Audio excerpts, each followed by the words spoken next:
हमसे सनम क्या पर्दा, ये आज का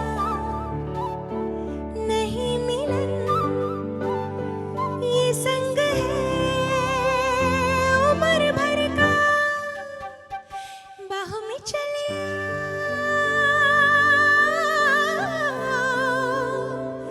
हो, हमसे सनम क्या पर्दा, हो, हमसे सनम क्या पर्दा।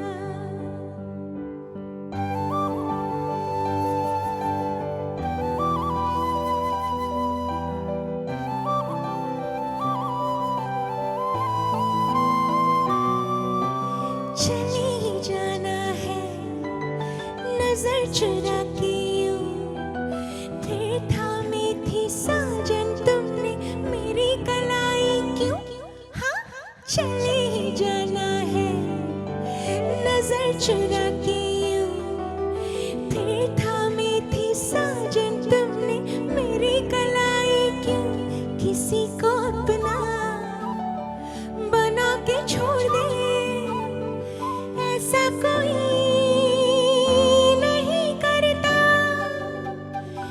बाहों में चले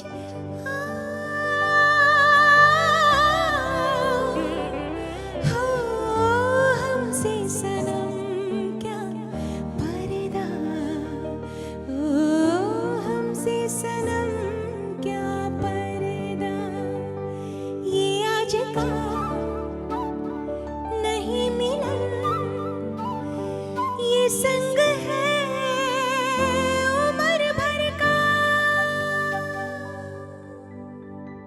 R.D. ബർമൻ, ലതാ മങ്കേഷ്കർ, സംഗീതത്തിന് വേണ്ടി മാത്രം ഈ ഭൂമിയിൽ ജന്മമെടുത്ത രണ്ട് ലെജൻഡ്സ്. ഇവരുടെ കോമ്പിനേഷനിലുണ്ടായ ഈ മനോഹരമായ ഗാനത്തോടു കൂടി ഡ്യുവറ്റിൻ്റെ ഈ എപ്പിസോഡിലേക്ക് നിങ്ങളെ സ്വാഗതം ചെയ്യാൻ ഒരുപാട് സന്തോഷമുണ്ട്. എന്നോടൊപ്പം മ്യൂസിഷ്യൻസായ Ralphin Stephen on piano, Manoj Ananthapuri on veena and Rajesh on flute. ഞങ്ങളെല്ലാവരും കൂടി നല്ലൊരു മ്യൂസിക്കൽ എപ്പിസോഡിലേക്ക് നിങ്ങളെ സ്വാഗതം ചെയ്യാണ്. ഇന്ന് ഡ്യുവറ്റിൽ അതിഥിയായി എത്തുന്നത് വളരെ ടാലൻറ്റഡ് ആയിട്ടുള്ള ഒരു ഗായകനാണ്. ഒരുപാട് വർഷങ്ങളായി സ്റ്റേജ് ഷോകളിൽ സജീവമായിട്ടുള്ള ഈ ഗായകൻ ഇപ്പോൾ തൻ്റേതായിട്ടുള്ള വ്യക്തിമുദ്ര പതിപ്പിച്ച് വരുന്ന വളരെ ബിസി ആയിട്ടുള്ള ഒരു പിന്നണി ഗായകനാണ്. സന്തോഷത്തോടെ സ്വാഗതം ചെയ്യുന്നു ഡ്യുവറ്റിൻ്റെ വേദിയിലേക്ക് ശ്രീ അൻവർ സാദത്ത്. അൻവർക്ക, ഒരു ഔപചാരികമായിട്ടുള്ള ഒരു ഇൻട്രൊഡക്ഷന്റെ ആവശ്യമില്ല എന്നറിയാം.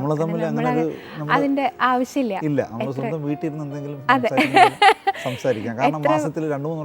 കാണുന്നതാണ്. അതെ, അത് ശരിയാണ്. ഇക്കയുടെ ഒരു തുടക്കം എന്ന് പറയുന്നത്, ഇക്കയ്ക്ക് സംഗീതമാണ് ഇക്കയുടെ വഴി എന്നുള്ളത് ഇക്കയ്ക്ക് എപ്പോഴായിരിക്കും മനസ്സിലായി ഉണ്ടാവുക? ഒരു വളരെ ചെറുപ്പത്തിൽ ആ ഒരു റിയലൈസേഷൻ വന്നോ? വളരെ ചെറുപ്പത്തിൽ തന്നെ ഉണ്ട്, മനസ്സിലുണ്ട്. പക്ഷെ അതിന് എങ്ങനെയാണ് അതിൻ്റെ വഴിയെന്ന് അറിയാതെ ഒരു 10-16 വയസ്സ് വരെ പോയി. എത്ര വർഷമായി ഉണ്ടാവും മിക്ക സ്റ്റേജിൽ ലൈവ് ഷോ രംഗത്തേക്ക് എത്തിയിട്ട്? 16 വയസ്സ് മുതൽ. ഇപ്പൊ എനിക്ക് പ്രായം 40 വയസ്സായി. പ്രായം കാരണം കണ്ടാ തോന്നില്ല. Thank you. അപ്പൊ എത്ര വർഷമായി? 24. കണക്കറിയാൻ പണ്ടേ പുലിയായി മാറിയാനെ. കണക്കൂട്ടാൻ എന്നോട് പറയരുത്. ആൾമോസ്റ്റ് 24 വർഷങ്ങളോളായി അല്ലേ? എത്ര വർഷം. അപ്പൊ എന്തോ എക്സ്പീരിയൻസസ് ഉണ്ടാവും അല്ലേ? വളരെ ചെറുപ്പത്തിലേ വന്നല്ലേ. ജൂപ്പിറ്റർ ഓർക്കസ്ട്ര എന്നൊരു ഓർക്കസ്ട്രയിലായിരുന്നു വരുന്നത് ആദ്യമൊക്കെ. ഒരു 5 വർഷമൊക്കെ ഒത്തിരി ഇതിലേക്ക് പിടിച്ച് എങ്ങനെയും ഇതിൽ നിൽക്കണമെന്ന് തീരുമാനിച്ചു, ഉറപ്പിച്ച്. ഇത് തന്നെ, വേറെ ഒരു പണി അറിഞ്ഞൂടാ. പഠിക്കാനും താല്പര്യമില്ല, വലിയ അങ്ങനെ പറയത്തക്ക പഠനത്തിൽ താല്പര്യമില്ലെങ്കിൽ വേറെ എന്തിലെങ്കിലും താല്പര്യം വരണമല്ലോ. അപ്പോൾ ഇതിങ്ങനെ മനസ്സിൽ കിടന്ന് ഇങ്ങനെ വിങ്ങുകയായിരുന്നു. അത് ഗാനമേള വേദികളിലൂടെ ഇങ്ങനെ ചാടി പുറത്ത് വരികയായിരുന്നു. അതായിരുന്നിരിക്കാം, അത് തന്നെ ആയിരിക്കാം. ഗാനമേളയ്ക്കൊക്കെ പാടുക, അങ്ങനെ ഒരു ഗാനമേള സിംഗറായാൽ മാത്രം മതി എന്ന് ചിന്തിച്ച് നടന്ന ഒരു കാലഘട്ടം ഉണ്ടായിരുന്നു. നമുക്ക് ഗാനമേളയൊക്കെ പാടി അങ്ങ് ജീവിക്കാം. അതായിരിക്കും നമുക്ക് തീരുമാനിച്ചു. സിനിമയെക്കുറിച്ചൊന്നും ഒരു ചിന്തയില്ല. സിനിമ പാട്ട് പാടാൻ എനിക്ക് കഴിയില്ല എന്ന് ചിന്തിച്ചിരുന്നൊരു കാലഘട്ടം ഉണ്ടായിരുന്നു. ആ സമയത്ത് ഒരു എന്താ പറയുക, ഒരു നിമിത്തം പോലെ ഒരു എൻട്രി വന്നു. പക്ഷെ അതിൻ്റെ ഒരു പ്രധാനപ്പെട്ട കാരണക്കാരൻ നമ്മളെ ഈ ഫ്ലോറിൽ ഇപ്പോൾ ഇരിപ്പുണ്ട്. നമ്മൾ ഫ്ലൂട്ട് വായിക്കുന്ന രാജേഷ്. അങ്ങനെ ഒരു കഥയുണ്ടോ? അങ്ങനെ ഒരു കഥയുണ്ട്, വലിയ കഥയാണ്. ഞാൻ ആദ്യം ഒഴിഞ്ഞു മാറിയിരുന്നു. ആദ്യം നമ്മുടെ ഗണേഷ് ചേട്ടൻ, നമ്മുടെ മോഹൻ സിത്താര സാറിൻ്റെ അസോസിയേറ്റ് ഗണേഷ് ചേട്ടൻ രാജേഷിനെയാണ് വിളിക്കുന്നത്. മോഹൻ കുറേ ആളുകളെ പഠിപ്പിക്കുന്നുണ്ട് രാജേഷ്. ഒരു ഒരു ഒരു പ്രത്യേക സ്റ്റൈലിലൊരു പാട്ട് വന്നിട്ടുണ്ട്. രാജേഷിൻ്റെ പരിചയത്തിൽ ആരെങ്കിലും വരുന്നുണ്ടോ എന്ന് ചോദിച്ചു. അപ്പോൾ രാജേഷിന് എന്തോ അത് ഒരു നിമിത്തം പോലെ ദൈവം എൻ്റെ പേര് രാജേഷിൻ്റെ മനസ്സിലേക്ക് ഓടി വന്നു. അപ്പോൾ രാജേഷ് ഇങ്ങനെ പറഞ്ഞു, ഇങ്ങനെ ഗണേശേട്ടൻ വിളിക്കുമെന്ന് പറഞ്ഞു. അപ്പം ഗണേശേട്ടൻ വിളിച്ചപ്പോൾ ഞാൻ ഐഡിയപരമായിട്ട് ഞാൻ, ചേട്ടാ ഇന്ന് നാളെ മറ്റന്നാളൊക്കെ എനിക്ക് പ്രോഗ്രാം ഉണ്ട്, എനിക്ക് വരാൻ കഴിയില്ല. തീരുമാനിച്ചിരിക്കുകയല്ലേ, സിനിമയിൽ പാടണ്ടെന്ന് തീരുമാനിച്ചിരിക്കുകയല്ലേ, ഞാനവൾ ആ പാടി ജീവിച്ചാൽ മതി എന്ന് തീരുമാനിച്ചിരിക്കുക. അപ്പോൾ ഞാൻ ഈ ഒരു കഥയൊക്കെ നമ്മൾ ഇതിങ്ങനെ നേരെ വന്ന് എൻ്റെ വേറെ രണ്ട് സുഹൃത്തുക്കളുണ്ട്. അതിപ്പോൾ എന്തായാലും ഞാൻ നന്ദിയോടെ സ്മരിക്കണം. കാരണം അവരില്ലെങ്കിൽ ഞാൻ ഗാനമുള്ള പാട്ട് ഇത് സിനിമയിൽ പാടില്ല. അവരോട് ഞാൻ അവതരിപ്പിച്ചു, കേട്ടോ ഗണേശ് ചേട്ടൻ ഇങ്ങനെ വിളിച്ചിരുന്നു. രാകേഷ് ബേസ് ഗിറ്റാർ വായിക്കുന്ന രാകേഷും ഇപ്പോഴത്തെ മീഡിയ പ്രോയിലെ സൗണ്ട് എഞ്ചിനീയർ പ്രദീപുമായിരുന്നു എൻ്റെ ഏറ്റവും ബെസ്റ്റ് സുഹൃത്തുക്കളായിരുന്നു ആ സമയത്ത്. അവരോട് ഞാൻ വന്ന് അവതരിപ്പിച്ചപ്പോൾ നീ എന്ത് പറഞ്ഞു ചോദിച്ചു. അപ്പോൾ ഞാൻ പറഞ്ഞു എനിക്ക് നാളെ മറ്റന്നാൾക്ക് പ്രോഗ്രാം ഉണ്ടോ എന്ന് പറഞ്ഞു. ഞാൻ പതുക്കെ ഒഴിഞ്ഞു പറഞ്ഞു. അവർ കുറേ ചീത്ത വിളിച്ച്, ഒരാൾ ഈ സൈഡിൽ നിന്ന് ഒരാൾ ഈ സൈഡിൽ നിന്ന് ചീത്ത വിളിച്ച് എന്നെ കൊണ്ട് ഇപ്പം നീ വിളിക്കണം, ഇപ്പം വിളിച്ച് ഇപ്പം മോഹൻ സാറിനെ ചെന്ന് കാണണം.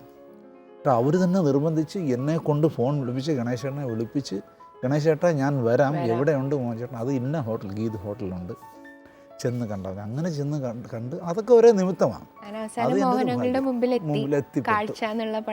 അത് മൂന്നാമത്തെ സിനിമയാണ് കേട്ടോ, എൻ്റെ ആദ്യത്തെ സിനിമ അല്ല അത്. അത് കഴിഞ്ഞ് ആദ്യത്തെ പടം കൂട്ട് എന്നൊരു സിനിമയായിരുന്നു. അതില് ജോൾസൺ സ്കോട്ടല്ലോ എന്നുള്ള പാട്ട്, അതിലൊരു മെയിൽ ഡുവറ്റാണ് ഞാനും അഫ്സലുമാണ് പാടിയത്. അത് കഴിഞ്ഞ് ഇനിയൊരു പടം ഒന്ന് പറയാം സിനിമയിൽ തുള്ളി നടക്കണ ഒരു ഇളമാനെ, അത് നല്ല ഹൈയിലുള്ള ഒരു അറബിക് സ്റ്റൈലിലൊക്കെ ഒരു പാട്ടാണ്. അതിനുശേഷമാണ് ഒരു ഹിന്ദി പാട്ട് പാടാൻ കഴിയുമോ എന്ന് ചോദിച്ചോണ്ട് മോഹൻചേട്ടനെ വിളിക്കുകയും കാഴ്ച എന്ന ബ്ലസ്സി എന്ന പുതിയ സംവിധായകൻ്റെ അന്ന് ആദ്യത്തെ സിനിമ ആദ്യ സിനിമ ആയിരുന്നു. അപ്പം ഇങ്ങനൊരു അവസരം വന്നിട്ടുണ്ട്. അൻവർ ഹിന്ദി പാട്ടെന്ന് പറഞ്ഞ് പോയപ്പോൾ അവിടെ ഹിന്ദിയല്ല കച്ച് ലാംഗ്വേജ് ഉള്ള, പക്ഷേ അതെന്തോ ഭാഗ്യം പോലെ എല്ലാവരുടെയും സപ്പോർട്ടോടുകൂടി പ്രൊഡ്യൂസർ നൗഷാദ് ഖാ, ബ്ലസ്സി സാറ്, ഈ പാട്ട് എഴുതിയ KJ സിംഗ്, മോഹൻ സിത്താര സാർ, എല്ലാവരുടെയും ഒരു പൂർണ്ണമായിട്ട് സപ്പോർട്ടിലാണ് ആ പാട്ട് വോയിസ് എടുക്കുന്നത്. എന്തോ ഭാഗ്യം പോലെ അതും എന്താ പറയുക, അതൊരു കരിയർ ചേഞ്ച് ആയിരുന്നു. തീർച്ചയായിട്ടും ഡ്യുവറ്റിന്റെ ഒരു എപ്പിസോഡ് തുടങ്ങാനായിട്ട് അൻവർക്കയുടെ ട്രേഡ് മാർക്ക് ആയിട്ടുള്ള പാട്ട് വെച്ച് നമുക്ക് സ്റ്റാർട്ട് ചെയ്യാം അല്ലേ? Okay, thank you. തീർച്ചയായിട്ടും.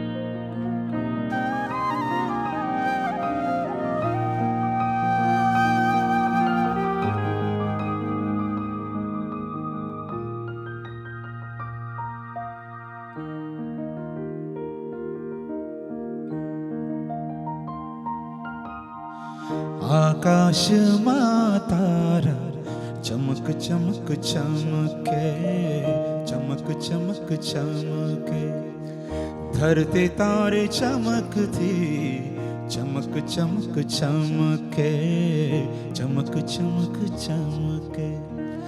मारी साथे बात कर सुतारो नाम रे, सुतारो नाम रे, मोरी पास आव रे,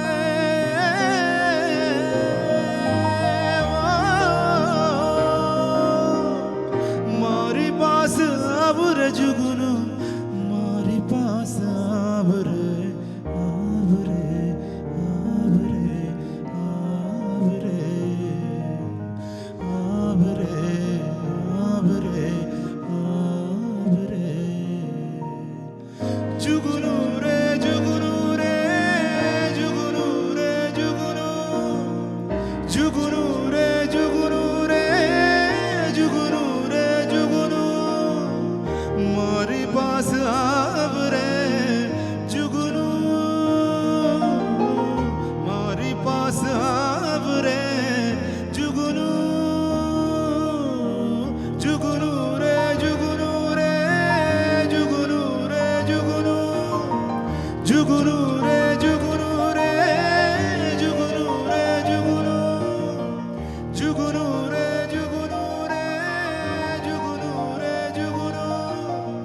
जुगनू रे जुगनू रे जुगनू जुगनू वो जुगनू जुगनू वो जुगनू जुगनू